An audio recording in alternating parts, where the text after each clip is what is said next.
Today is Global Arts Day, Global Studies Day, and we're going to do some global art today. The story today was about Rainbow Snake, and that's a folktale or an Aboriginal Dreamtime story. And the Dreamtime in Aboriginal or Indigenous Australian culture, that's people who've lived in Australia forever, for all through history, all long, long, long years ago until now. And they're people who came up with ideas about how the world worked because they didn't know then. They couldn't just Google something. There weren't even any books back then. So they had to think about how did the world work and how could they explain it. So they put together some stories called the Dreamtime stories. And the first original Dreamtime story is a story about the rainbow snake. The rainbow snake is what everything else, all of the rest of the creation came from. And so it's a very, very powerful totem. A totem is a representative, something that you connect with. Usually it's an animal, but it could be any living thing. And it's something that you connect with, and it helps you to be a better in your culture. So most of the Dreamtime stories, not all of them, because there's lots of different tribes of people who lived in Australia. And so most of them have the story of the rainbow snake. And rainbow snake is incredibly important. And so you read the story today, and today for the art project, you're going to make a plan for your rainbow snake. So you're going to get a big piece of paper. Maybe you'll make it long. Maybe you'll just have a regular piece of paper that's not long. It's entirely up to you how you do that. But you're going to think about, it's a rainbow snake. And I've posted a picture of a rainbow snake that I made because one of the things that I used to do when I lived in Australia is I had an Indigenous elder who worked in my class with me. Her name was Nana Jones. She was wonderful. And Nana Joan would take us out bush, which means we would go out into the forest or into the countryside, and we would gather up things. And one of the things we would gather were sticks that looked like this. What does that stick look like to you? Look at it. It looks like a snake who's shedding its skin, doesn't it?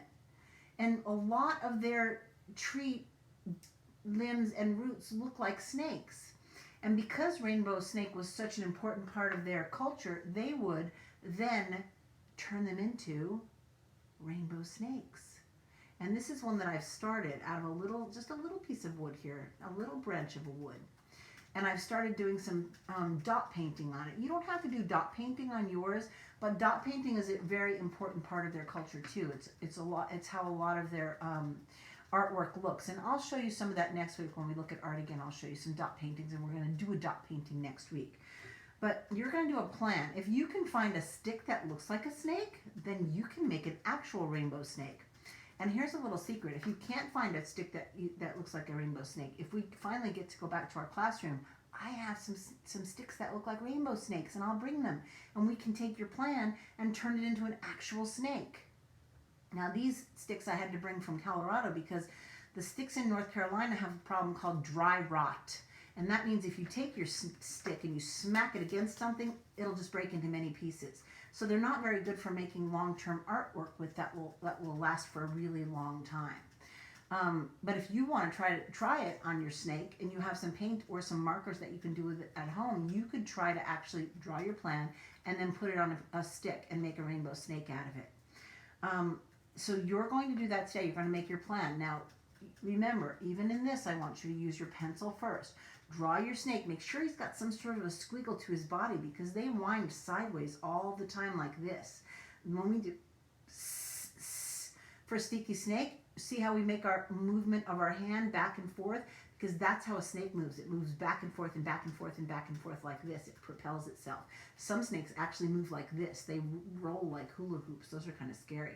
There's a snake in Australia called the bandy, and the bandy is a black and white striped snake, and it rolls like that. It gets up and rolls like a hoop, and it's very, very aggressive. It comes for you. But we have a lot of snakes in North Carolina too, but we don't have any bandy snakes. They don't roll like that. The snakes we have roll like they wind like this, back and forth and back and forth. So you're going to do your plan for your snake today, and then you're going to upload your picture and show it to me. Guess what? You don't have to do any writing for that part. You have some other writing you have to do today, though, but you just have to draw your snake. I cannot wait to see your rainbow snake plans. Something I want to keep in mind when you make your snake is the rainbow snake is sacred to Aboriginal Indigenous people. So you should think about that and be very respectful when you draw, which means Don't act crazy when you draw rainbow snake. I want some of what they feel about rainbow snake and its sacredness to be inside you when you're drawing your rainbow snake. I want you to think about the seriousness of it, okay? All right. I love you. Can't wait to see your snakes.